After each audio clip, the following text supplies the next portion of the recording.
Well, good brothers, we are back, and I promise this week I am going to behave myself. But guess what, though?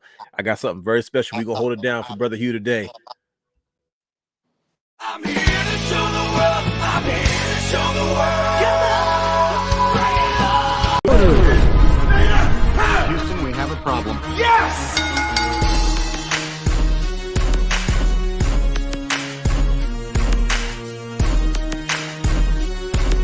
What you gonna do? What you gonna do? What you gonna do? What you gonna do? What you gonna do? What you gonna do? What you gonna do? What you gonna do? Oh, yeah.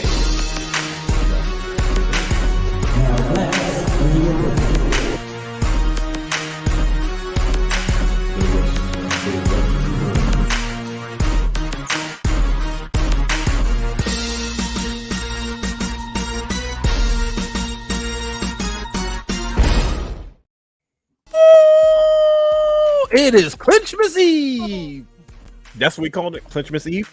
Look, time to crack open the Pepsi, baby. Oh, yeah. That's how you know the party started. And with that being said, and that's Lord. with that Hugh, I Pepsi miss being. you. What you at, Hugh? I miss you, brother. Oh, yeah, you're in trouble. With that Pepsi Hugh. being cracked. How about number, Hugh? Oh, yeah. Welcome to the Wrestling Realm Now podcast, where we take a deeper dive into the world of professional wrestling. Now, you can watch all of our Wrestling Realm content anytime on youtube.com/The Wrestling Realm. Wait, that was it. I don't know why. I just always felt like it was supposed to be something a little bit more than that, though. The music? And no, I don't know. I just felt like it was supposed to be something else to it. I don't know. I thought I had a tab open, but I was just like, I'm still jamming. No, it was not. See, I thought it was something slick. We could add a little background music when we started. So this is, the easy intro in. Anyway, like I said, you can watch all of our Wrestling Room content anytime on youtube.com/The Wrestling Room. I don't know why I felt like it was something after that. I am your host, the realness himself, the real Dwayne Allen. He is your host himself, Brandon, the guy, the Belt King. And last but not least, celebrating the 2-year anniversary today, Hollywood, Brian H. Woo! My man. Hollywood. I knew that was coming. Hollywood, Brian H. Water, and conspicuous by his absence, holding it down for Brother Hugh, has the third A to the A to the S, T to the H to the E, 3 to the R, to the D.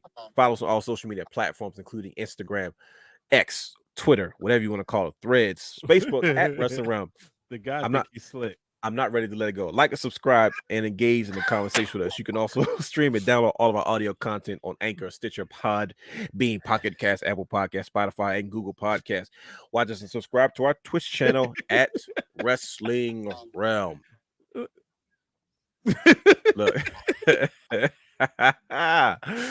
Oh man, where am I at? I'm losing train of thought. If you want to support the Wrestling Realm, head over to WrestlingRealm.com. That's right, for all Wrestling Realm merchandise, t-shirts, mugs, hoodies, and more. Guess what, fellas? It's almost time for me to re-up because all of mine shrank in the dryer. Guess what? I'll be heading to WrestlingRealm.com. And guess what? You can do the same thing. So if you're a proud wrestling fan or you just want to support the brand, that is the place you want to go. Head over to WrestlingRealm.com. Not only that, guess what? Subscribe to our Patreon channel. That's right, patreon.com/wrestling_realm for all exclusive shows and bonus material. I kind of did a thing last week, and I think I found a home on Patreon. Yeah, But stay tuned. There's quite a bit more that has to be done. But trust me, you can subscribe to our Patreon channel for just as low as $1.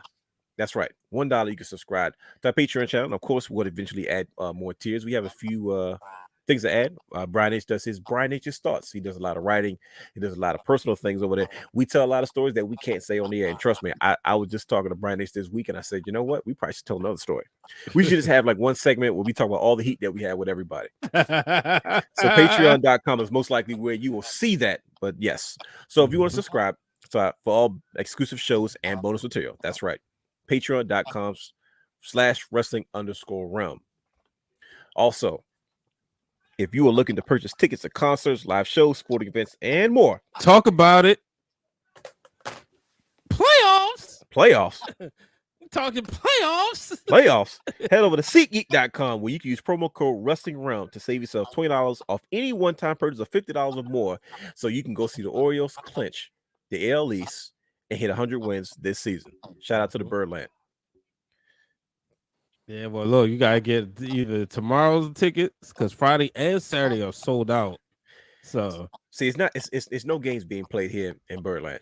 So SeatGeek.com. If you've never used this code before, this is your opportunity to do so. Do yourself a favor, save yourself $20 off your purchase using promo code Wrestling Realm.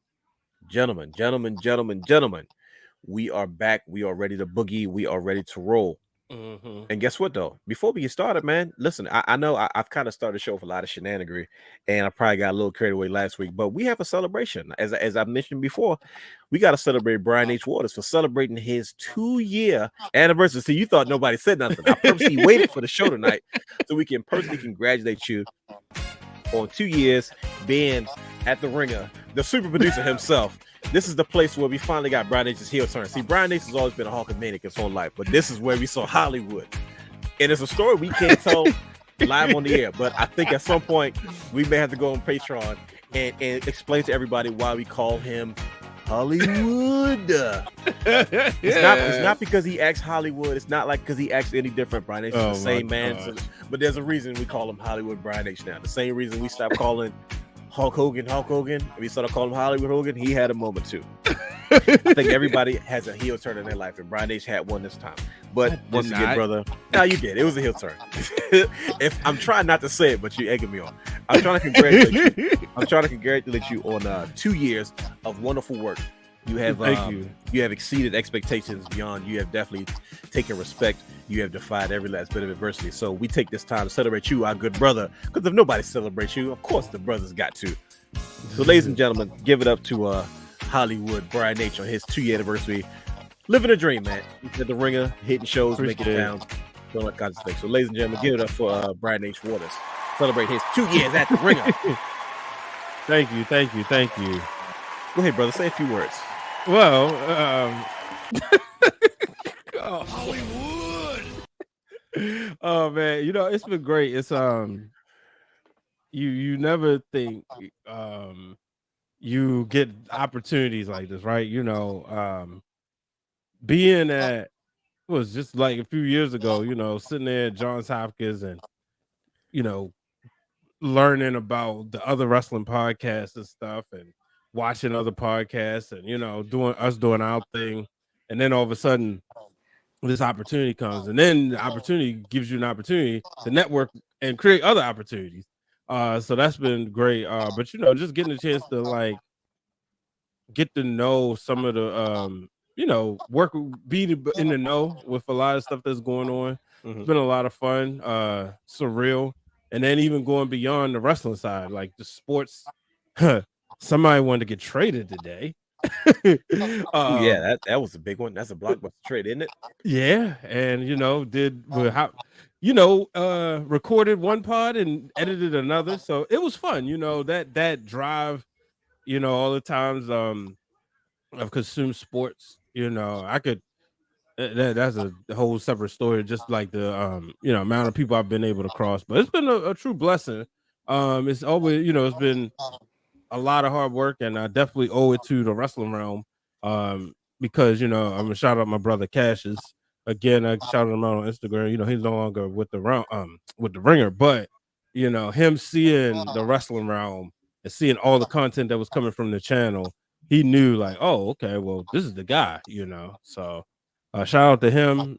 Shout out to everybody I've been able to who's listening to content. Shout out to the people who heard me on Ringer platforms and then came over to the wrestling realm. So I'm excited, man. Excited to see what this year 3 has to offer. Well, I feel about the number 3. It's a holy number. So listen, nothing but the best of you, brother. Like I said, everything you have done, you absolutely deserve it. Thank you. So like I said, much kudos to you, man. Congratulations on everything, and I'm looking forward to what else you got cooking up your sleeve, because anybody knows breasts, Brian H. is still scratching the surface. Yeah. Now, before we get into what we actually watched today and time the meat and potatoes of the show, because the people are starting to trickle in, usually this is the time when we start to brag to you about how great the latest and greatest show on the Wrestling Realm Network is. Championship Culture. That's right. Brandon, the guy, and Brother Hugh produced one of the greatest wrestling platforms in the world. Championship Culture, because every belt has a story. But this week was a little bit different. The guy himself had to postpone Championship Culture because he made a special appearance with our good brother, D. Willie himself, Drew Willingham, on the In and Out Sports Debate. Finally, the circle is complete. The last member of the run has finally made his appearance on the In and Out Sports Debate with our good brother, Drew Willingham, on the Sartoba Media Network, because the struggle is real to be awesome. First of all, I love this picture. Look at the belt king. This is perfect. But Brandon, tell us about your time with our good brother, Drew Willingham. Shout out to Drew Willingham. By the way, like I said, he first of all, he's the king of shenanigans. He inspires me. And he's probably responsible for how I acted last week. Sorry about that. I hijacked the show and I probably shouldn't have. My apologies. But brother guy, talk about it now, man. How was it finally being on the show with on the In and Out Sports Debate with Drew Willingham? Well, first I had to shout him out for changing the whole format to just wrestling for me. So I appreciate that. That's what I was waiting because for. I was like, I was waiting to make you uncomfortable. I said, please throw him a sports question. I was like, please throw him a sports question. I was like, oh, he went easy on him. He gave him all wrestling. I was like, I was in the band, so I was cheering for the sports. I didn't play the sports. I don't know about the sports. I couldn't even tell you about the sports. All I know is that I'm supposed to be excited about a sport. That's all. I've been to Ravens Stadium more than anybody. That's all I'm gonna say about that. So, brother, guys, man. Nobody comes to the game. They come to see the band. Yeah, one band, one sound. So back to the show. So he definitely changed the format, and we had some current events that we talked about. Some random fire stuff. He didn't agree with me on all of them, which I'm okay with, but he did have me thinking about some things a little differently. But I will tell you, the king of the promos, the king of the shenanigans, the king of the rapid fire, whatever you want to call them, check them out. It was definitely a good time. Yes, we postponed Championship Culture to next week, which after the show is finished tonight, you'll see what next Tuesday topic will be about. And it's going to be a good one because it's going to talk about some nitty gritty about a maker. That's all I'm going to say. A maker. That's all I'm saying. A maker. You know, people that make these. Not necessarily this one, but like people that make stuff. I'm just going to highlight them next week. So it'll be an interesting show to check out. But I will say thank you to Drew for having me down the now we can form Voltron with all five of us and have one maker show, as it was quoted on his show last night. So looking forward to that and seeing how that's gonna work, because if you put all five of us on the screen together, you talking about some faces being made. It's morphin' time. I think it's gonna be a promo battle between him and Brian H. Waters. Hollywood might have to take a retirement. We might need Brian H. Waters to come out for that promo battle. I think it'll be good. I want a Hollywood promo. I want the Brian H. Waters promo. I want him to go back to Mr. Main Event, prime time B-Dub. I want him to go back. First of all, whoa. He called him prime time B-Dub. Oh man, Patreon. Excuse my language. Hollywood. That's what my dumb ass should have known. When he couldn't get that right, then it was downhill from there. It definitely was, though. Just from that moment, you should have known. But the tape around the microphone. Yep. But that's all I'm gonna say. So it was good. If you had a chance to check it out, please check them out on Sartoba Media on YouTube. That's all I'm gonna say. But beware, Championship Culture. We'll be back next Tuesday at 8 p.m. on YouTube.com. But if you want to check out any of the past episodes, there's a whole playlist. Once you watch those, go back and watch some of the Wrestling Around Now podcast, because the shenanigans tie in. It's kind of like this is the Young and the Restless, and that show is like the Bold and the Beautiful. So they tie together very well. That was a reference for the Brian H. Waters. So is that I tweeted it on our page. I saw his eyes get big as soon as you said it. Nah, Young and the Restless, y'all think, you know how this is the Young and the Restless. Y'all think the Bloodline story getting a little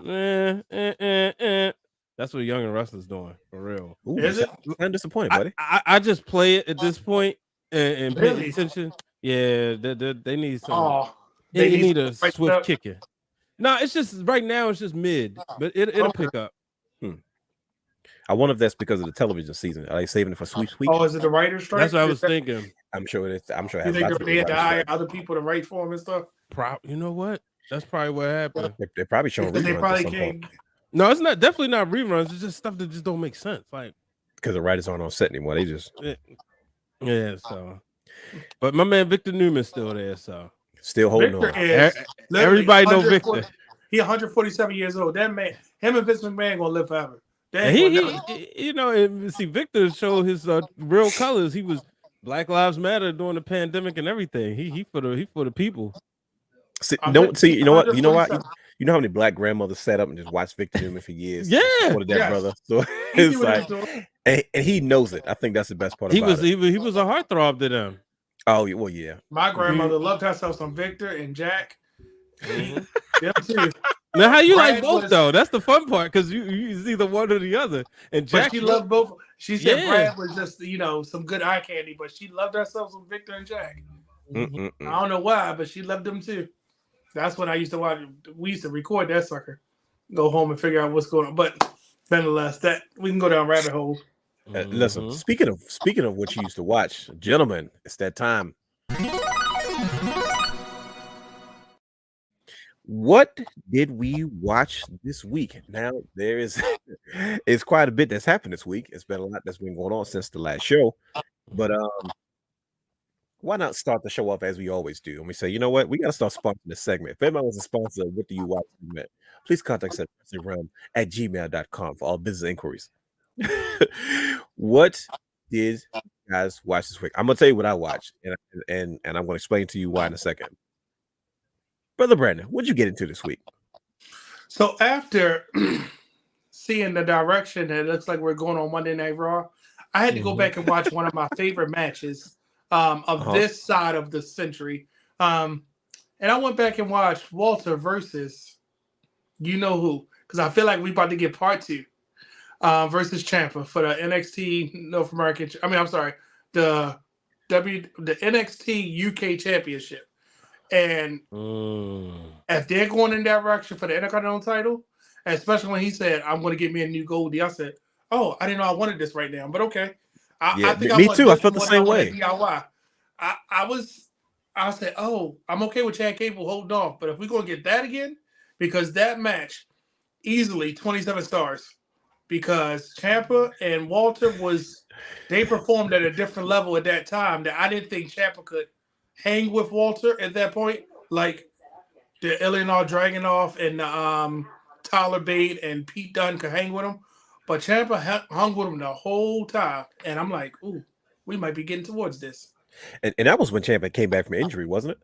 Mm-hmm. Yeah. That was one of his. Because I thought he was going to take the belt from him. I was like, oh, he's actually looked like a credible threat. I thought he had a chance to beat him too, though. But yeah, I feel the same way. Something I'm like, well, wait a minute, I didn't know I needed this right now. But you know what? I'm okay with this. This is where we're going.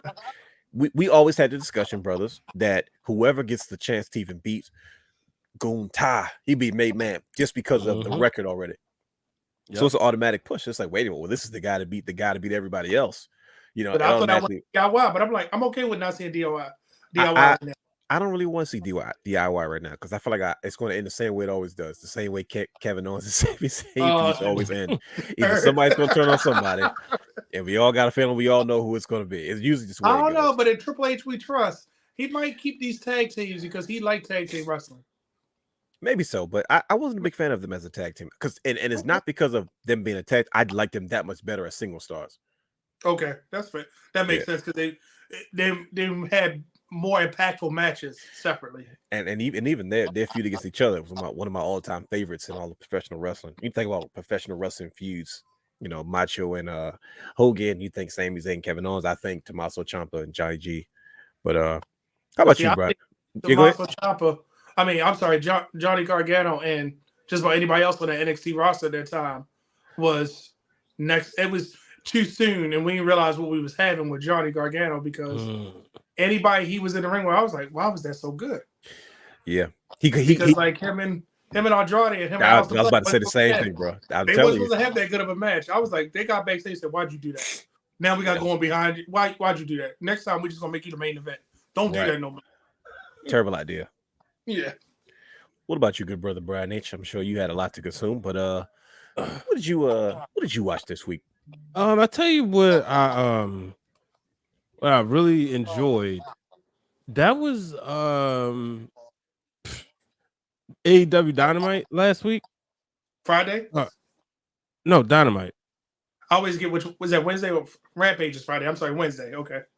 Yeah, last Wednesday. I enjoyed being in there for Nana hitting the Nana dance. Oh yeah, Grand Slam, right? AEW Grand Slam in New York. Yeah, what sucked was watching it back on TV, how much they cut it out. Yeah, you definitely we only got a portion of it. Yeah, they only show you like 5 seconds. You know, like they put the camera on Nana and he had when he was like swerve while drive. I'm not gonna do the dance because I can't dance. That's brother Hugh would do it if he was here. But I went back and watched the show. I'm like, wait, y'all cut out half? Like he had that whole crowd rocking and rolling. I saw a social media clip on Twitter. Yeah, it was crazy. But you know, seeing that, being there, you know, watching MJF and Samoa Joe.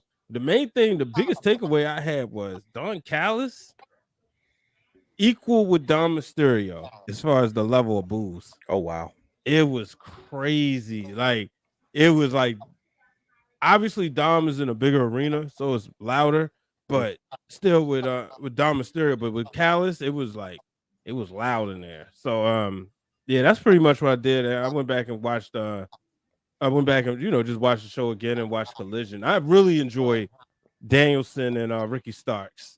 You know, Except Ricky Starks is he as a wrestler, he's like growing up. You know what I mean? The microphone, some days it's like, all right, yeah, I like it. But then some days like, wait, what are you talking about? But inside the ring, you know, he's showing his range. Am I ready to crown him world champion? No.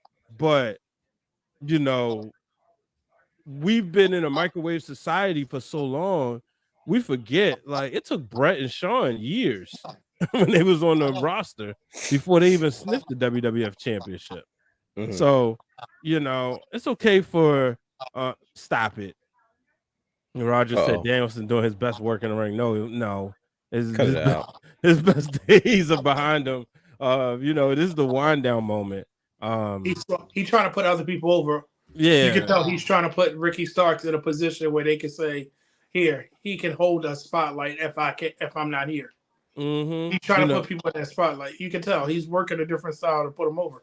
Exactly, because his best days to me was like them matches with AJ Styles, man.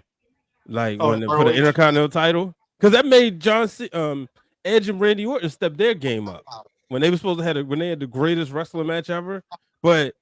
That match. Why do they call it that? That's a terrible idea. I was so glad that they did. You know, the pandemic throwing things at the wall. That's exactly what it was. Well, they call it John Cena the greatest of all time.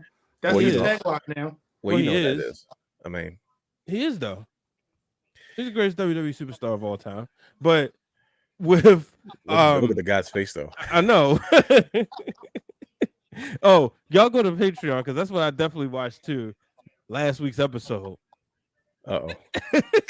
Something must be wrong with my Patreon because I wanted to hear what you had to say. It was an article. Oh, it was an article? So you got to read it, brother. You got to read. No, that's why I said the screenshot. I said, "Where is it?" It's the first thing. He said, "I wrote out my thoughts." Talking about the bloodline. What the heck is wrong? We're talking about the Rock. Rock don't. The WWE don't need the Rock right now. They don't. You crazy? Almost said. I'm gonna say what I said on his show yesterday. I'm gonna say go to Patreon to read my thoughts. No, I'm gonna say this because I said it yesterday on the show. I'm happy that he came back because that's why I can honestly say that's probably why the arena sold out on Monday.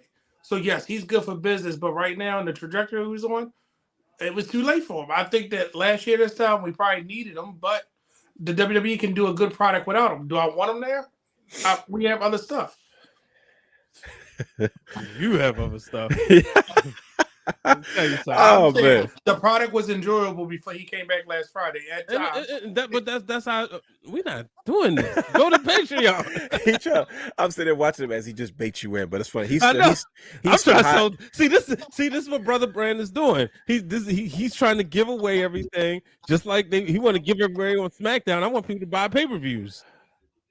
Listen, he's still in debating mode after being on the In and Out Sports Debate with Drew Willingham. Are you in or you out? So he still got his debate hat on. Wait, they was like, I see, because so in my normal window of championship culture, Mhm.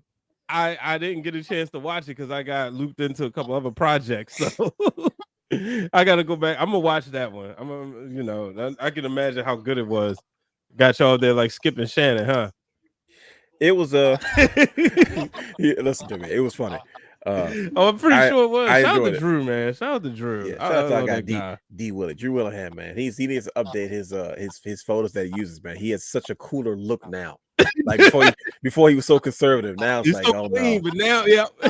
he's definitely a rock star. Yo, Shout out to, I think it was his TikTok or his Facebook, Instagram, where he had the hair. He said, "I got hair." Oh yeah. I thought he cut his hair. He's like, no, I just got it shaped up. My man got the sides cut down. He still got the long ponytail. yeah, he faked everybody out. I was like, oh shoot, he was just. Yo, Mac did that one time. Keith Mack did that one time. Too. Oh yeah. You thought the brother cut his dreads off. Mm-hmm. But good brothers. I'm sorry. Go ahead. No, I said that was for what I watched and whatnot. Okay. Well, listen. Let me tell you what I watched. I don't know why, but I was my third favorite wrestler. Oh, no, my second favorite wrestler. Is it wait? No, my third favorite wrestler of all time, Macho Man Randy Savage. Oh yeah, bro. I was on a kick all week watching Macho Man Randy Savage stuff. I was watching. Dangerous. That's what I'm saying. So like, if I start randomly going into a move, we'll start twitching my fingers and speaking like this. You know why? Yeah. I watch. Somebody just put a clip. The 90s Twitter account. I forgot what it's called, but it's the guy on Twitter does all like the old school 90s stuff. And he put up a clip of Macho Man Randy Savage on the Weird Al show. And I was like, man, Randy Savage was a true gem to the business of professional wrestling. What couldn't he do? He was so special. I was definitely watching random Monday Nitros with like Macho Man in the in the main event. And I was watching Spring Stampede 1990. I believe 1998 against Sting for the WCW World Heavyweight Championship, and then he like lost it the next night on Raw because Bret Hart screwed him out. It was terrible. I'm saying right now, I'm cheesing for either end because, and I got a hot take, and I'm gonna try to add this to Patreon.com at some point. But I prefer his WCW run more than his golden era WWF run. That's right, I said it. So like anything Macho Man did, and yeah, I'm dead serious. Anything Macho Man did in the early 90s does not compare to anything he did in the late 90s. Now before early 90s. I'm talking golden cowboy hat. There you go. I'm talking golden era Randy Savage when he's wearing a full body suit with the tassels. Now I'm not talking about trunks Randy Savage. I ain't talking about 80s era. See, that's 80s era was vicious. But that early 90s cowboy hat Macho Randy Savage, it was like, yeah, okay. Once he was a baby face. Yeah, and even his early years back from Elizabeth. Even his early years in WCW. By the time he got in the NWO, he was hands down the baddest mamma jamma on the planet. Huge Randy Savage fan, but I definitely I watched his I think early today I watched Macho Man versus Diamond Dallas Page at Great American Bash. I was watching it all, man. But that's what I got into this week, man. I want to take the diamond cutter. I think I want to take the diamond cutter. Randy, do you know what this means? I pop every time I hear Arn Anderson tell that story, or Homeboy tell that story. You know what this means?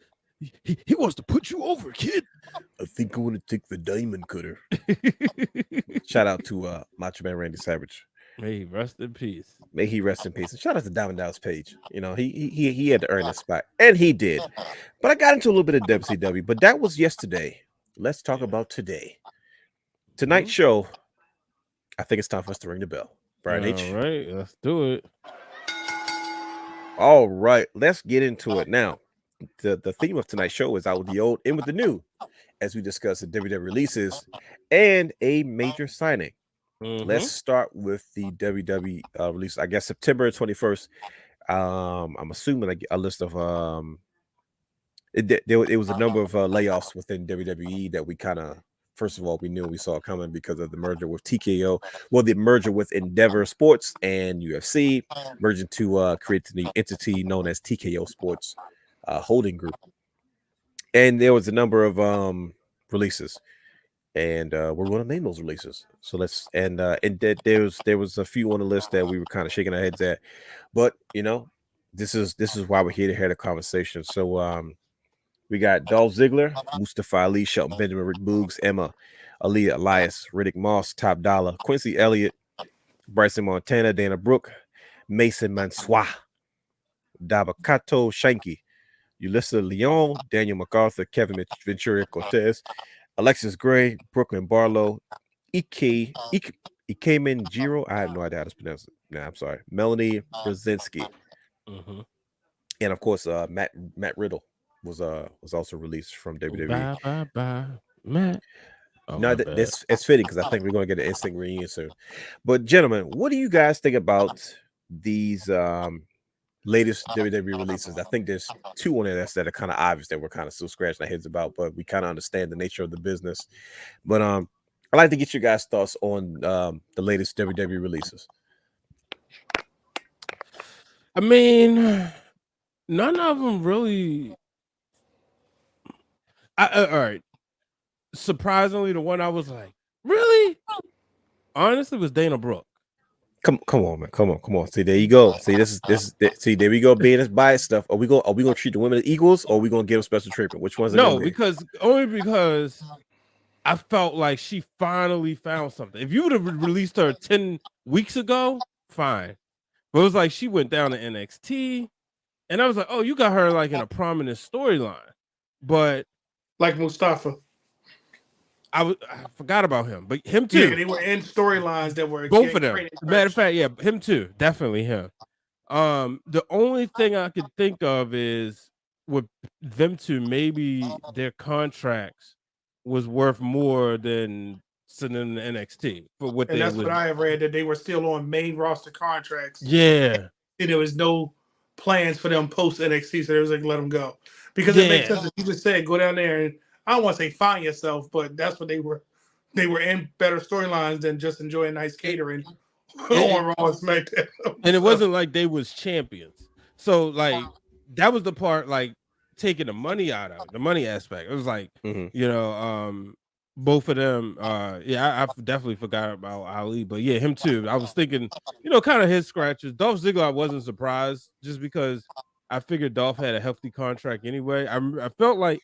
He just signed, and I felt like they made a big deal, like he was signing like a multi-year deal or something. Yeah, that was like $1 million per year.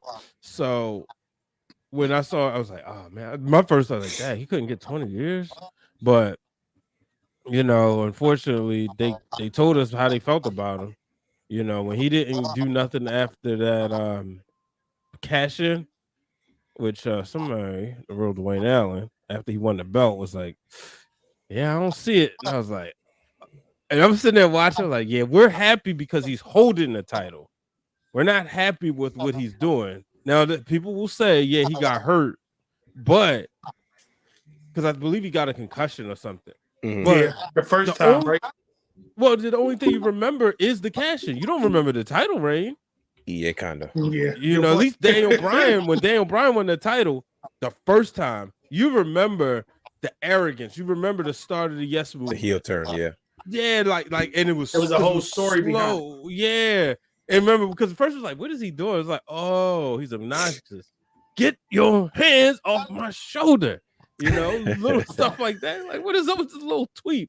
But you remember that. Seth Rollins, you remember his title run, when he almost threw, the heist of the century. But you remember, him in his battles with Brock Lesnar, him walking around with J&J Security, his match with John Cena, right. And he had the the white Power Ranger outfit, I call it, and then him destroying Sting. He almost tried to kill Sting, bro. He the reason Sting not in WWE right now. Yo, speaking of which. I struck a nerve. Yes, I have to say, here we go. I am disappointed. I saw Sting last week, and What? I did not like what I saw.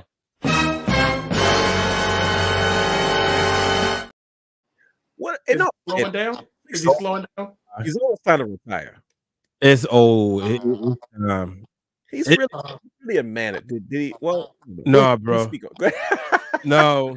I'm trying to give Sting a pass because Sting is number. All right, Sting is like number. Sting is number Go- 3 on my favorite. On my number 4 on my bro. favorite. My favorite WCW wrestler. Go back and watch Ricky Steamboat versus Chris Jericho at Backlash 2009. Okay. All right. And I Yeah, believe he that's not might have fair. been about the same age. Yeah, because And I don't know if the TV magic, but when I saw Sting, bro, he was like hesitant, out of breath. I looked at Ciendo, I looked at Queen PR. I said, y'all, that's it. I don't want to see this dude no more. Well, he's technically a manager. You're not even okay with him being Bro, a manager anymore. that's all he needed to do. Don't wrestle. Isn't that kind of what he is now, bro. though? There was a, I think it was a It was a tag match. No, yeah. That wasn't was the it? problem. It was a tag match, him and So Darby. okay, so they try to sell him as like an active wrestler, like, oh, we're gonna put him in matches every once in a while, not like, Bro, yes. let me get physical on the outside of the ring. Bro, it's to the point I don't want to see Darby turn on him or him turn on Darby. Just I'd walk off rather into the sunset. Just let him off go off and let and Darby say, do his own Here, thing. son, Pass the it's torch, okay. man. Go. Hand him the bat and just walk away. I think at this point it's hurting Darby. The longer he with Sting, like I don't see where he goes after this. You miss 1 week of shows and you start firing off hot takes. Whoa, I don't even know That hurt, yo. I don't even know how to really. Because I mean, yo, you gotta understand. Like I was all in on Surfer Sting as a child because like when I turned to WCW, he was my Hulk Hogan. I had Hogan on channel channel 45 on Saturdays in the morning, and in the evenings on channel 54. Yeah, 54. Yeah, I think it's 54. 54 actually. It was WCW and WCW Worldwide, then WWF Superstars.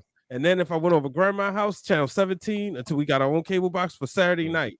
Yep, definitely Saturday night. And I had Sting. And then when he went NWO, my favorite Sting is the black and red, even though he was high. And then he came back. I was all in, bro. Even TNA Sting.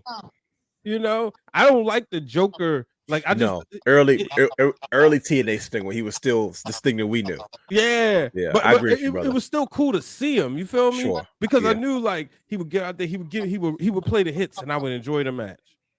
But when I saw last week, bro, you saw Grandpa Sting, bro. No, that was a great Grandpa Sting, bro. Oh man, I think he's losing his motivation, and I think with the wrestling business, it's like. It's part-time. If you don't get those reps in, you don't have that same speed. I think that's why the Hardys look the way they look. Was it as bad as Ric Flair's last match? No, cut it out. Nothing's as bad as Ric Flair's last match. Ric Flair has no business having the last match. But you said it key, and we're gonna get into this later, but that was one of the biggest takeaways when Kaz and Dave was interviewing Jade. She said, I don't know if y'all got a chance to check out the interview, but she said reps. She gonna get the reps. Triple H talking about that. Why he didn't sign with WCW? Yeah, that stuff is good when you're an old vet but when you're trying to develop, you need those reps. You need that muscle memory. You need that reaction. You need to be able to call something on the fly. You need it just need to be able to be like, boom, I got this. You know what I mean? Like, and it comes with experience, but the experience has to come from not years, but time in the ring. Boom. Yeah, and I couldn't agree with you brothers more, but I think that's probably what's to me is hurting guys like a Sting in anyways. But it's because I think the older you get, it's like you lose what you don't use. So like, sure, you want to keep that guy situated because he's part-time, you want to make sure he stays healthy, but at the same time, you want to keep those knees fresh. And if you don't, by the time they call your number, you're like, oof, I'm not moving as fast as I used to. But honestly, yeah, because I know how I feel and I'm just somebody who goes to the gym just to stay in shape. Sure. If I don't go a few days, I'm 37. You know it's a difference. I feel it. Yeah. No, I get it. You're absolutely right, and I think that's just normal. But when it comes to this release superstars list, I thought I'll say this: I thought that Shelton Benjamin. I just keep stealing Ashley's line every week. I just keep saying I'll say this every time. Luckily, she doesn't really watch the show, so she'll never find out. Shelton Benjamin, I thought he was always going to have a spot like a R-Truth-ish type guy. And hey, it's D Willie in the middle. What's up, Drew Willingham? We just shot you early in the show, brother. We was definitely talking about Drew. Yeah, we definitely shot you out early, brother. So go back and watch the early parts of the show, and we'll, all the nice things we said about you and brother Brandon on the In and Outs Sports Debate Show, because it's real TV also. But Dolph Ziggler is one that everybody's like, well, I think he kind of wanted this to happen just as much as everybody else did. But I feel two ways about it, right? Everybody knows his brother, huge guy, his numero uno. But Booker T said something, and Booker T's always been known for being really honest with his heated conversations. And everybody's like, just kind of disappointed, like, oh man, Dolph Ziggler about WWE, it didn't make, everybody's kind of lamenting the fact that he was not there. But then Booker T kind of said something that kind of made you think, and I was like, you know what, Booker's probably not wrong. I want to get you guys 2 cents on it. But he was like, and I think I'm gonna do it in my Booker T voice, I think a guy like Dolph Ziggler, he's been on cruise control for the last 10 years. And I was like, dang, he might got a point. And what he was kind of alluding to was, here's a guy that had every talent in the world and a former world champion, has done almost everything you could possibly think of, even though nothing ever really stuck long term.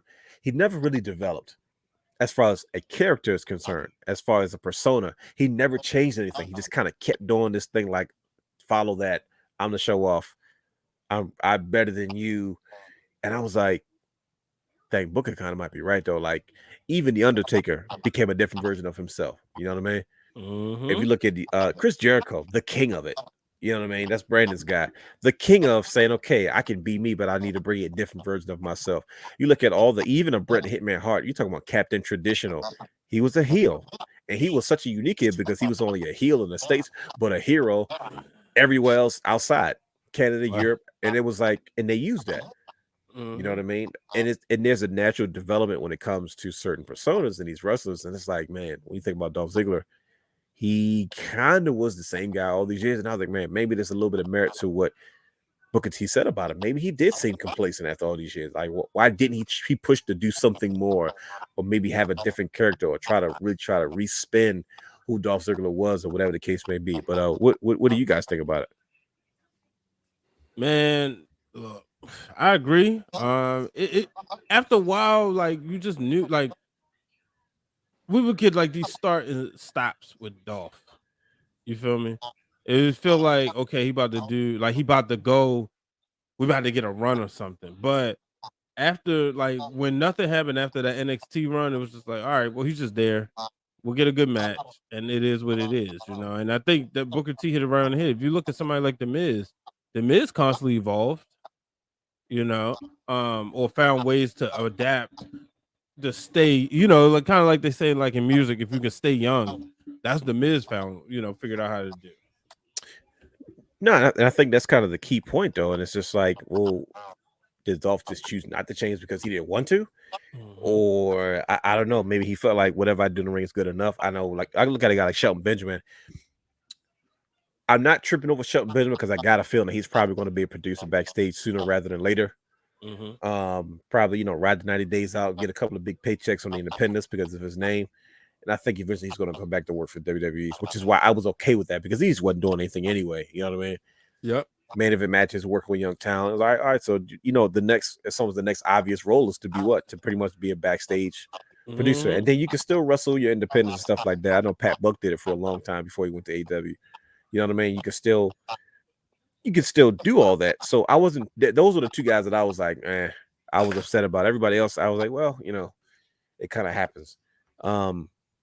But yeah, man, I don't know. I guess I'm thinking, like, I think he's going to be a huge superstar on Independence because he can still ride that Dolph Ziggler wave just off the fresh opportunity to be in that space. You know what I mean? He can call his own shot. He can work his own territories. He can kind of book his own storylines, so on and so forth. So I think Nick Nemeth is going to emerge as one of the top superstars on the Independents. And I feel like the Independents, they just got an injection of a lot of talent. It's a lot of talent on this list. You think so, though? I don't think so. I think he's going to I think he's gonna chill and do comedy. Well, see, that's the thing. I think that he will, but I Mhm. think eventually he's going to get the bug, right? Okay. Because think about it. Like look at a guy. Like one of his best friends is Matt Cardona. Yeah. You know what I mean? And those and um John John Moore. Morrison. Johnny Impact, Johnny Ugh. Nitro, Johnny WWE, Mario Johnny Zanetti ECW, 2.0. Johnny TV, whatever he is right now. You know what I mean? So like he's gonna have the freedom to be with his guys because they all wrestle part time anyway. Matt Cardona's But here's, I think, my issue with Ziggler. I think he fell victim to the 3-week pushes, and it wasn't. Oof, that hurt, brother. Ouch. They said take him off, right? Yeah. But then they said, all right, he's safe.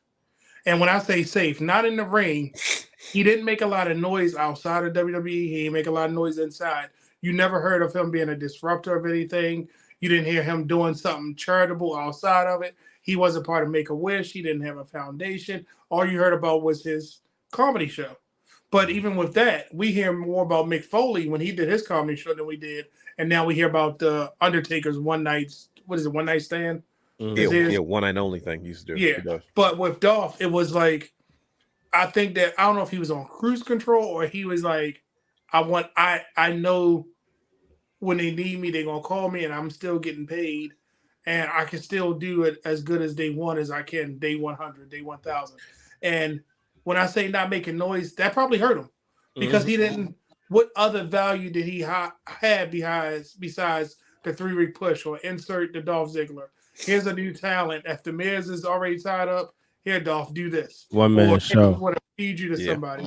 And I wanted to say something about Matt Cardona. He kind of filled the shoes when Matt left because Matt Cardona and Kurt Hawkins, remember, they were the backstage safe guys, and then it was like, well, Matt, go and look what he did on Indies. And Cesaro. If he had that drive, I don't think that Dolph, because think about it, Matt wanted to. Matt Cardona as Zack Ryder was like, hey, look, I'm going to take this thing called talent and make it important. Hey, I'm going to take this thing called YouTube, make it important. Hey, look what I did with Twitter. He was making so much noise, and it was like, stop it. That's not what we want. Then he would have said, let me show you what would it be. Dolph really didn't do that. So do you think he's going to go out, or he might say, like Tyler Breeze? Remember, Tyler Breeze said, I was preparing to get fired since day one. And Tyler Breeze wrestled one time since he's left. He's doing up, down, down. He don't need to wrestle because he has his other things that clearly he enjoys. So Dolph might have been banking his $1 million contract for the last 5 years or whatever he was making and saying, I'm good. He might want to go do some appearances. He might want to do a comedy show. He might want to open a school. Who knows what his next business venture is? I don't think that he's going to make noise on the indie because he didn't make noise in WWE. Well, the thing is too, like you brought his like the charity stuff. He did a lot of stuff quiet. When I was at thank you. Yeah, he didn't. It wasn't like Sammy Fasiri. Everybody knew about that. He made noise with it. Other people supported it. You know what I mean? Like they were letting it be known. Yeah, because like one of the things, quick story, when I was at Johns Hopkins, we had a couple WWE superstars come in, to visit the sick children, and the guy who was in charge of that, the community guy, he was telling me that one time there was a kid that nobody could reach because they was deaf, but nobody really like knew how to communicate with him. And so Dolph went up to that kid and was able to like get some emotion out of it and had the whole place in tears, But that's the stuff that don't go on social media. He's not doing like John Cena's doing, and nothing's wrong with Cena, but like, that's not his forte. He just rather do stuff silently. Like I've heard Braun Strowman told me straight up, like, it's the best part of the gig, getting to talk to the kids and stuff, Dolph Ziggler just quiet, cool, and like you say, he just didn't make noise, unfortunately. And it's but he had a good career. He's gonna be in the Hall of Fame. Absolutely. Absolutely. Whatever they're ready for, it might be 5 years, might be 10 years, but he will definitely be a headliner for the Hall of Fame. He's another one who could become a producer. We look at it like, you think so? I mean, he is for like you have a point because like look at Bobby Roode. I think Bobby Roode most likely going to be transitioning out eventually. They're all in their 40s. Trainer than a producer. I think he probably would be a trainer because of his work in the ring, and he could get people. I don't want to say at his level, but when No, I somebody know exactly that's what you that mean. good in the ring could translate that over to the next level people of NXT, the next people, next in line type of thing. Well, Amber always tells me, Amber Rodriguez, everybody got a bump card, brother. And you think about Dolph Ziggler and his bump card. Yeah.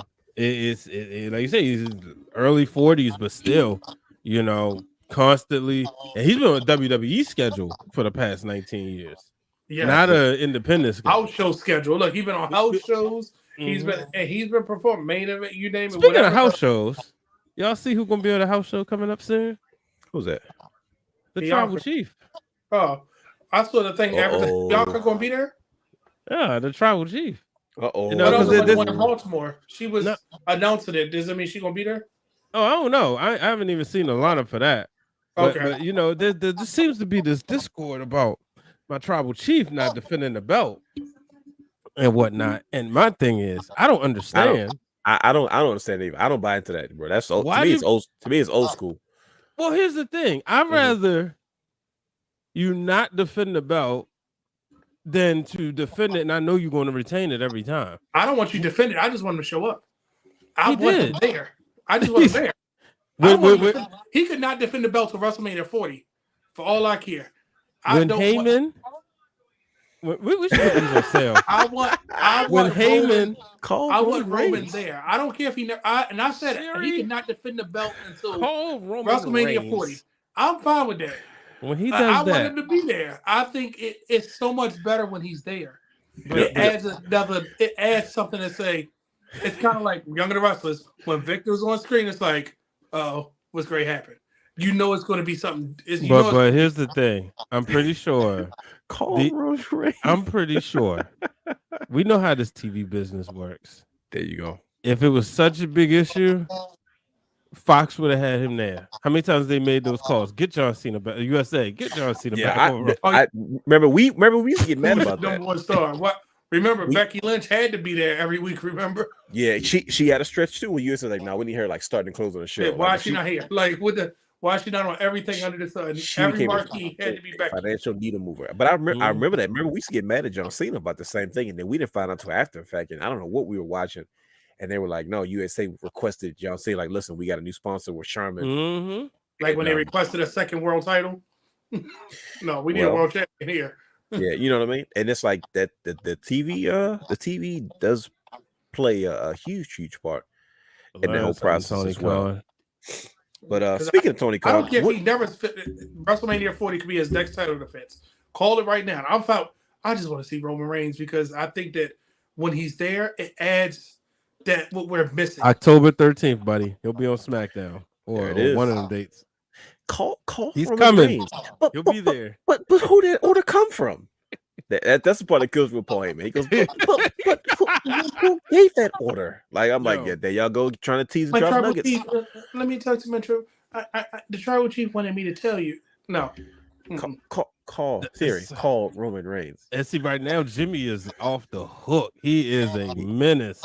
Yeah, he's. I don't know what's going on. Did you pay attention to the music? The music. He thinks he's the Tribal Chief. But I'm still not. I think I'm still stuck. And this is my block with Jimmy. Remember that first match that he had with AJ? And I was like, he's wrestling like a tag team person. And I keep trying to tell myself he didn't have those single runs like Jay had. He got to recondition himself back into with a singles match. It's not the first time he's had a match like that. He's like, look like he's ready to look for a tag. I'm like, bro, you and that. I don't let the wrestling dictate, and maybe I just not gonna let it dictate how I feel about the character or the story. But I feel like it's the whole will they, won't they, am I in, am I not? I'm like, nah, this is funny because it's him thinking he's speaking out of turn. He's jumping the shark, and he's even changed his music to sound Tribal Chief-esque. True. Where Jimmy's music is, Jay's music is like, very upbeat, like you said, you do the dance. Yeah, this dude trying to have. He's the superstar now. He got the crowd doing that. They high on him. That's what the report said. It's just me. But this dude want to come out. He want to come out. Look, it's crazy, man. Oh yeah, that's the other thing. You saw what he been doing, right? Oh. Oh, he been all over the internet. I can't go on Twitter or Instagram without seeing Who? him. Zilla. Zilla, Yeah, Zilla. I had a feeling he was going to do that though. I feel like he's trying to jump the gun. He's trying to get noticed Yeah, because 'cause, you Solo know, got noticed only because Solo's work was so good. Like Solo was doing a heck of a job on the indie scene, he was. but he didn't. What was his name on the indies? Brian. So, Oh my god, Sifa. See, Yeah. but he had blonde hair, didn't he? Yeah, C452. Yeah. Fatu. But he looked like one of the Usos, but he Because he definitely had, especially when he had his hair braided. yeah. Mhm. Yeah. But then it was like, wow, this guy, he stood out so much. And then I was like, when he came to NXT, I said, oh, well, that's different. Okay. And you know, when he first got to NXT, he tried to kind of go away from the whole bloodline. Mhm. You know, he just kind And of he tried to make his own path. Simone Jacob, Street Fighter guy. Jacob said he's sitting near the head of the table. You know, Jacob is doing MLW is Jacob's playground. I'm sorry. Bro, it's been for a while. Mhm. That's his play. That man, if he'll never leave MLW, he gonna be that.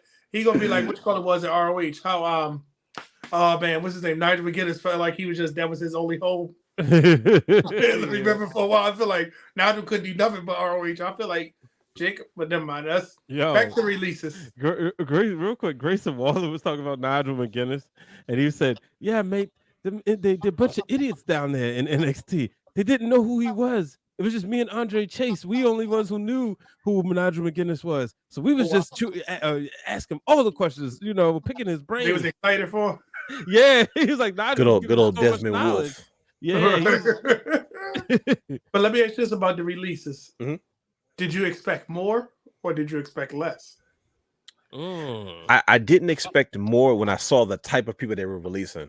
I was because usually when they do before the pandemic, this is the type of, no offense, this is the type of release list that we're used to seeing. It's not like this is the first time we've ever seen a list of, you know, guys kind of get moved out the way, because now you have this influx of, hey, you got to make room for the new talent. We've had young talent for a while, we've cultivated them, and now they're starting to kind of get into place. So of course you decide, okay, well, we got to trim the fat around the edges a little bit. So it didn't surprise me. Everybody on this list, I not once said, "Oh, they made a mistake with this one." I'm just like, yeah, they probably could have did more. I'm surprised you didn't say the obvious. And this is something you might want to clip for you to watch later. We don't need those Dolph Ziggler because we already groomed a Carmelo Hayes. Ouch. Oh, well, there you go. I'm not even going to get into that. We don't need a Mustafa Ali because we already got insert any NXT person that's coming up. I mean, we got some talent that we haven't even scratched the surface with. Cameron Grimes. You got a whole roster of people that you front loaded during the pandemic, and now you're starting to let them really shine. That Triple H is at their helm. Maybe that was a thought pattern. We don't need all this because we already got. I don't need another. I'll tell you the one I was surprised about. Okay. More so that didn't. I thought when I saw Top Dollar, I thought the rest of the Hit Roll was going with him. Oh, I thought so too. I did too, though. I was like, oh, well, B-Fab and the other guys most definitely out. But I thought that Emma was safe. I didn't think that when I saw Madcap. I knew she was in trouble because she has not done anything since she's been back.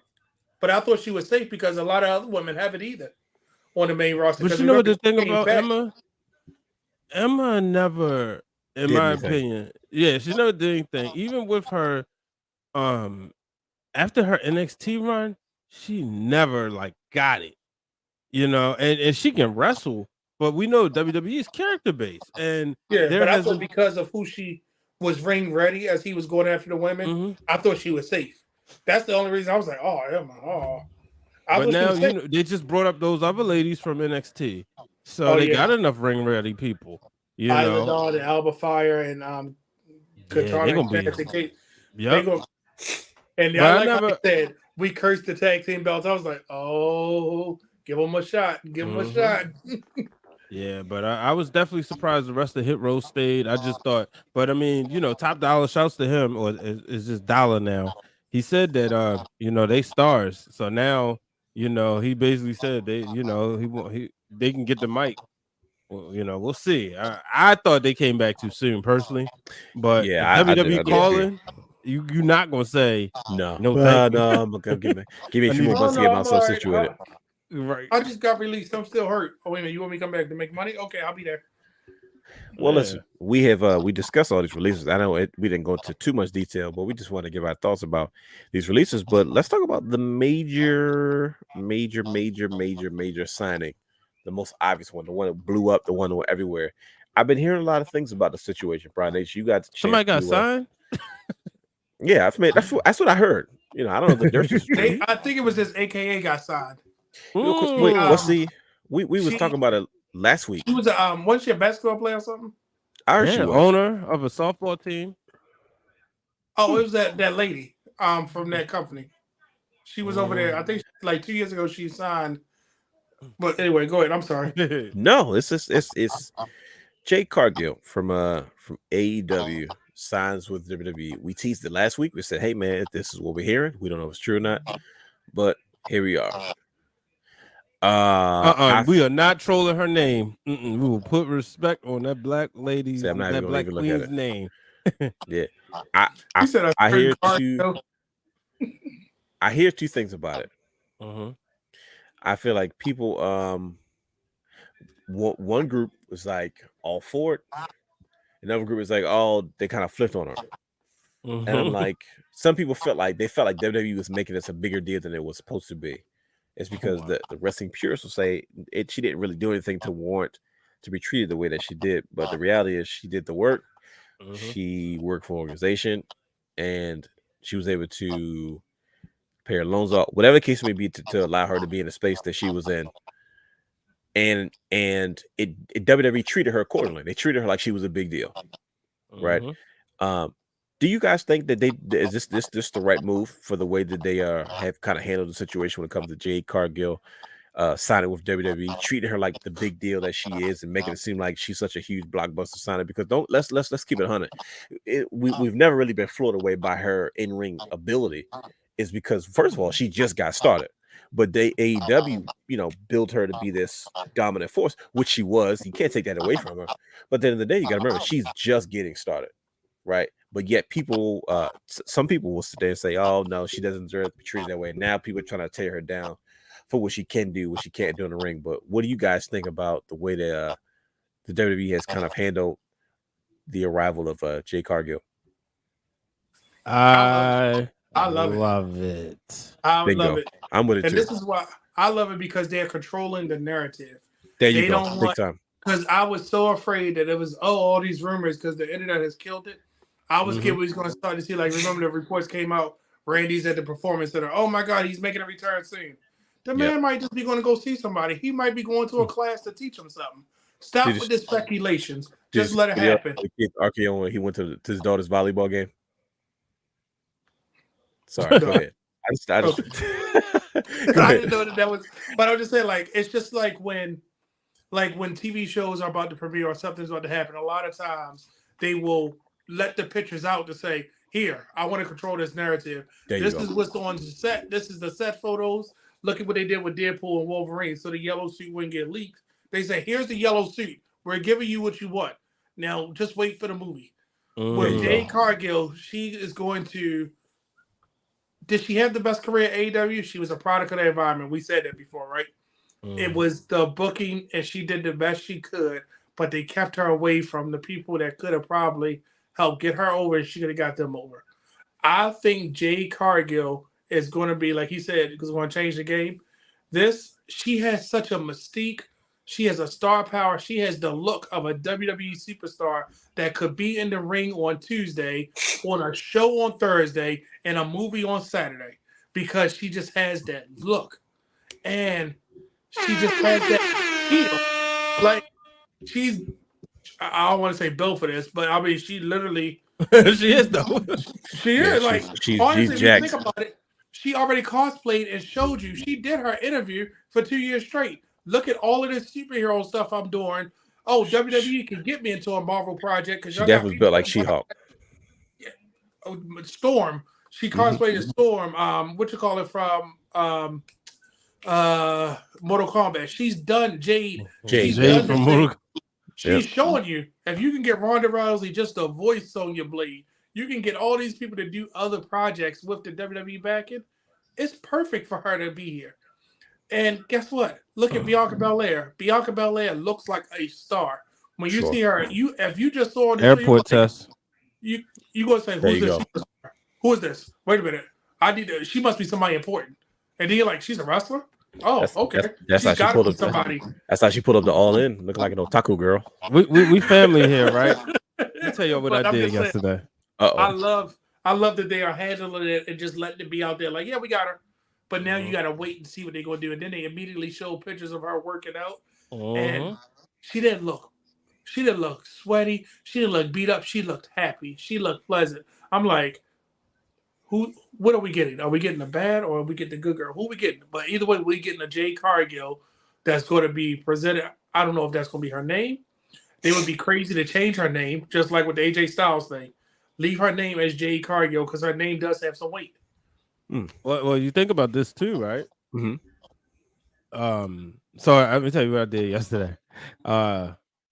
When I pulled my daughter to the computer, I said, "Here's your next favorite wrestler." I said, "This is gonna be your next favorite wrestler." There you go. Let me get you some AEW figures before they all go out. Yeah, there you go. That's the way to look at it. Yeah, and I said, I look at everything she did. She was kind of doing on her own. Yeah, you had to kind of go through AEW, I'm sure, but Breakfast Club, Hot 97, they were saying, "Oh yeah, we got Jade Cargill, who is an AEW superstar, who is Right. an AEW TBS champion." Right. So you take this person who doesn't need wrestling. She's doing this because she loves it. She could easily be a housewife. She said it. And then here she comes with the machine of the WWE. Mm-hmm. Now she about to cook. You know what I mean? And then she said, like, She cooked for one day on social media, like bingo, already. number one trending topic. Yeah. You know what I mean? She sit there. You talk about the ball run. Who dropped the ball? AEW. Dang. You know, like the thing is, you look at all the stuff she's doing or did before. You know, now she can really work with some real, like, she get an opportunity to work with the best. Before she was getting held away from the best. She wanted to wrestle or just get in the mix with the top girls. Nah, we're gonna keep you to the side. We're gonna keep gave it a you this dusty. talent. We're gonna feed you this. How you person. give your biggest women's star ever the Dusty? You know what I mean? And that's what makes this so special because WWE snatched their original, an AEW original, like a show enough AEW original, not like all she knows is AEW. Yeah, like if you grab MJF, you could say, okay, well he was at MLW, he was at these places. You know what I mean? If you grab the Bucks, but nah, they got their original, and they about to show. Let me show you a superstar. No, baby, that's for somebody else. We're just gonna keep you right where you're at right now. And that's what I'm like super excited about because she gonna work with Natalia, Charlotte Flair, Becky Lynch, Jack, Rhea Ripley. The list goes on. Bailey, you know. Oh yeah. And they all look at her like, yeah, we can't wait. This is gonna be not to mention, I'm about to say Oscar, Io, and then we still got Kyrie Zane's on the way back. Yeah, yeah, exactly. We said the same thing. Kyrie coming. I mean, like, and maybe we didn't need. We had to trim some of it because we got to make room for this. And I keep saying that she just looks like if you were to see Jade Cargill, and I keep thinking about when she was at those basketball games, she looked more important than the AEW Women's World Champion. And I like Britt Baker. I like Dr. Britt. You know what I mean? But Jade just looked like I need to look at her. She looks more important. Yep. Like she's not the champion. Oh, that's the world champion. But who is she? She just has that presence. And if they can just tune that, if that same presence can be felt in the ring and letting it be, we're in trouble. And you know what the thing is? Like, I don't know. I guess I just be annoyed when people be talking about in ring or she can't wrestle, this, that, and the other. And, you know, at the end of the day, she's 2 years in. 2 years in, she's going out there taking bumps. No, don't call it 2 years in. Let's say 2 years of experience. She didn't have any wrestling experience before she AEW. That's true. She stepped in the room and probably was her first match was on TV. Yeah. That bingo. You know You what get I what I'm saying? mean? Like she didn't, and that's why I said she's a product of that environment. Like we don't know what she could have did in AEW because she couldn't. If Ruby saw her, would have probably had an actual match and not like just squash her. You don't know what Jade could have did or how Ruby could have helped grow her and make her into this person that we know she should I be. think that's why Ruby's over there because she ain't that type. But that's just my opinion. But I was saying she could help put her over, but she couldn't because she just had to squash. Jade had to squash her.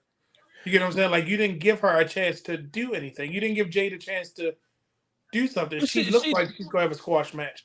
But you know, her and Nia Cook though at AEW Full Gear last year, they put on decent matches. Jay has some matches. You know, are they to write home about? No, she ain't put on no Bianca, Becky Lynch worthy type matches, but she put on some matches where it was like, you know, you saw her hair get wet, and it's like, woof, she escaped that one. You know, even with her and Sarah Hogan, or Red Velvet, a lot of those stories too. Oh, I forgot about her and Red Velvet. That was they wrote them off prematurely. So, as somebody who's seen a lot of bad wrestling, trust me, Jade is okay. Like the stuff like we see on TV, facts. Brandon I'm sure Brandon see more bad wrestling than me. You know, so I've been sitting on the side like this. Ooh. EWA. I ain't want to say them letters. I'm glad you said it because the first time we went, Brandon's like, listen, everybody wrestles. I was like, everybody wrestling. I was like, oh, everybody. I was like, I'm not getting in the ring, but they shouldn't be in the ring. I'm not gonna lie. They made me feel like I had hope. I said, you know what? I think I can do this, fellas. Yeah, facts. You know, it motivated. When I was sitting in that arena, in that gym, and this is when somebody had their debut match, and we don't want to say his name, but when ODB was sitting next to me, and she put her hat down on her face, and said, "Oh my God, this is bad." I said, I knew I was watching some bad wrestling, but Virgil did the same thing, bro. When he was trying to recruit Dwayne because he wanted to be his manager. You kept saying that. First of all, Virgil and Brian Nation are old friends from back in the day. Virgil was very perturbed. He had his arms folded like this. Look what they doing, man. Look what they doing in the ring. And we just sitting there like this with our eyes open, like Virgil's race school us on some game. We just trying to, you know, we old school guys. We try to keep our mouths closed and our ears open, right? Yep. Right. And Virgil's like, look at this, man. This, you know, got his big jacked arms. You know, he was well into the 60s, I guess. How was he at the time? Like maybe early 60s, late 50s. He was older, man. Like he wasn't no spring chicken. Yo, he was ready, bro. He was like, yo, he was like Mike Elias seeing Jackson Holiday. He's like, this is my next big star. I'm gonna take the real Dwayne Allen. This guy, you know, he's like, you about 6'7", right? Yeah. Oh yeah, you know, we put a little bit of weight on you. I can take we can do some things. 6'12". He was 6'12". There you go. His brother. Yo, he was about to call DiBiase. He was like, hey man, I got one, you know, $1 million. You know, he was about to call him. He was about to call Arn. He was about to call everybody. He was about to be a made man. Why you ain't take that kid? Yo, he was gonna be the first student at the Performance Center. They hadn't even finished building it. This was wasn't it? 2011. Before that was right before his second run he had with DiBiase Jr. Right? Remember it was right after. He had that run. Yeah, he had that small with DiBiase Jr. And then he was like, look, I've been fresh on TV. Hey, let me tell you something. I make $100,000 a year in royalties from WWE. I say, well, goddamn, I wonder how much Jeff Hardy's making then. Did you say that to him? No. I told you, man. We old school. We was mouths shut, ears open. Yeah. But I remember Jeff Hardy was while he was talking about, look, man, I make so much royalty money in WWE. It doesn't matter where I work at this point. Like I'm going to be straight away. I was like, oh, okay, no wonder he doesn't care when you leave. Exactly. Razor said the same thing. God rest his soul. Razor Ramon, Sky Hall said, "It's like, look, man, I make 6 figures in royalty checks, you know, just from the NWO shirts."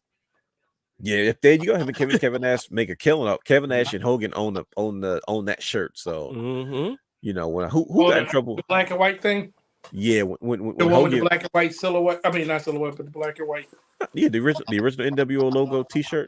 When Hogan got jammed up, and WWE took the shirt offline. Kevin Nash called him like, hey, brother, I own half of that. Y'all got to put that back up. Oh, but yeah, Virgil was like, man, I just got $15,000 royalty check from that. I said, this is probably what you eat off majority of the year. So he ain't got to serious work. But shout out to Virgil, man. He was a true vet. Like I said, true old school. He was the one that charged Charlotte Flair to take a picture with him, didn't he? Yeah, if I was Virgil, nobody came to take pictures with Virgil that day either. He was charging too much money for people to take that. They had $1 million. Like, man, my $1 million championship broke. He got a screwdriver. He was trying to fix that all night. That He was just ranting. You talk about angry rant. He was just ranting all. I think that's the freaking reason between night. him and the dude you named at the beginning of the show is the reason why I don't want that belt, because it's so much of a hassle. So we're together. Yo, the homeboy was struggling in Florida. He could tell you, y'all want the He full was story, insane y'all for bringing all those titles to the show, but that's reserved for patreon.com/wrestling_realm. No, man, but I think everything you guys said was true, man. We're gonna wrap this up. We're gonna go ahead and go home. I think Jay Cargo we don't want to spend too much time because I'm sure we're gonna have this conversation. Look, Brian just got excited when he saw the clock. He's like, this is before midnight. I think it's too early to tell. She's starting off on the right foot. I knew she was gonna be a big deal when my family goes, hey, I seen that girl from AEW's in WWE now. They can't stand AEW the show. There you go. But all of a sudden they're like, oh no, I seen that girl from AEW's over there now. Like, okay, yeah. And this is coming from black women. So I think the WWE did the right thing about treating it like it's a big free agent signing, which it was. Oh, let me ask you this. Yes, sir. Do they do this with Goldberg if this is 2003? Yes. Okay. Because Goldberg was In huge. 2003? Because he didn't initially come over to the WWE immediately, but then once he made his way, he kind of got that rocket strap to the moon. But then, of course, they had to cool him off because Goldberg didn't really respect the business. I was getting ready to go there. I think that was great. Because Triple H, and he was at the same level. And they was talent back then too. They wasn't executives. And we talk about fresh off the Attitude Era. You know what I mean? Fresh off the like, okay, we finally won. Triple H and them said the same thing about Gold. Like, man, he didn't respect the business. It was a job to him. And he knew he was good at it. He knew his worth, and he kind of took advantage of it. So, but she respects the business. She loves it. She wants to use this as a platform to, she said, inspire young black girls and black boys to the point they be like, we want to be bigger than her. We want to be better than her. Yeah. But yeah, only time will tell. I think we're going on the right foot. But we're gonna wrap this up, man. Follow us on all social media platforms at Wrestling Realm. Subscribe to our Patreon channel, Twitch, and YouTube at The Wrestling Realm. Shout out to you good brothers. Shout out to Brother Hughes getting some rest. And shout out to once again Brian H. Congratulations once again on your 2 years at the Ringer, man. Thank you. Keep up the good work, brother. We're so proud of you, brother. We love you to death, man. Everything you do. I want the exclusives. I want the exclusives. What? He said he wants the exclusives. I want all the exclusives. Brian H. Hollywood is all the backstage, brother. All of the backstage politics. Give me all the information. He's a super producer to the point that even asked him to be on the show, and he got his own show. He kind of bumped somebody else. Hollywood, for real. Hollywood. The heel turn was complete at that point, but we appreciate you all joining us tonight. Stay tuned for what we have coming next. A championship culture next week. Brian H. Check out Brian H's YouTube channel, personal YouTube channel, Breaking Through Glass Ceilings. He touches a lot of real topics there. And I see Brian H is a multifaceted brother. So definitely head out to his YouTube channel. I had things to say, so I was like, let me run my mouth. I got this channel. It was because black fathers do matter. So shout out to you, good brother. Shout out to all you wrestling fans. Shout out to everybody that's still with us in the chat today. We appreciate the conversation. Join us next week. Who knows what the heck we'll talk about? But shout out to everybody that got released, man. We'll be talking about No Mercy next week because that's this Saturday. Yeah, because that's Dream. In fact, Tony Khan's dream that nobody's buying tickets for. Yeah, 10,000. I mean, 15, 16,000 arena, but it's under 6,000 tickets sold. Now, in all fairness, shout out, I forgot the exact handle, but it's like Supersonics. This is a diehard Seattle fan. Right. He said the reason is because the Mariners are in a playoff chase and they could be playing that day, which they playing right now. So nobody bought tickets yet. Yeah, but still, I love my guy Brian Danielson. He ain't drawing the house right now. In his house. And do you blame him? Or you blame the machine? I mean, it's a tough conversation either way, but I know one thing. So I'm blaming the machine. If Daniel Bryan came back to WWE today, he'd probably get the similar treatment. But we're not going to go there. We're going to save that conversation for another day. We're going to head out of here. Brandon, did you realize that there was a WCW Women's Championship? Yep, he doesn't know. Ladies and gentlemen, we'll catch you next week. And I'm actually fixing the championship right now, and that's why I keep looking down. Yeah, put my shirt up there. There it is. You see that? I noticed it from the beginning. I thought he was covering up a belt, and I'm like, nope, mine's still here. I don't know what his shenanigans is, man. But like, get my shirt yet. But see that. Listen, now you got to go through what I went through, because I went through the same thing weeks and weeks. That whole storyline, we had a whole program. Like I don't, we had a short run, and crazy part, It lasted for like 3 months. listen, they had so much more up their sleeve. They were like, dang, I guess we can't even run half the stuff we was going through. They would, because they were starting to hit their stride. Like you talking about NWO storyline. But like I said, follow us on all social media. We will see you next time. Stay tuned to our social media accounts as well as our YouTube page. And for all Wrestling Room updates, head to WrestlingRoom.com, buy a shirt, support the brand, and subscribe to our Patreon. You can subscribe for just as low as $1.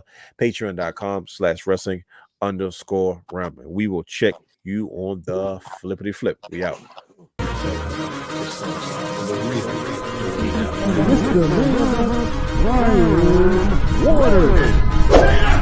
Houston, we have a problem. Yes!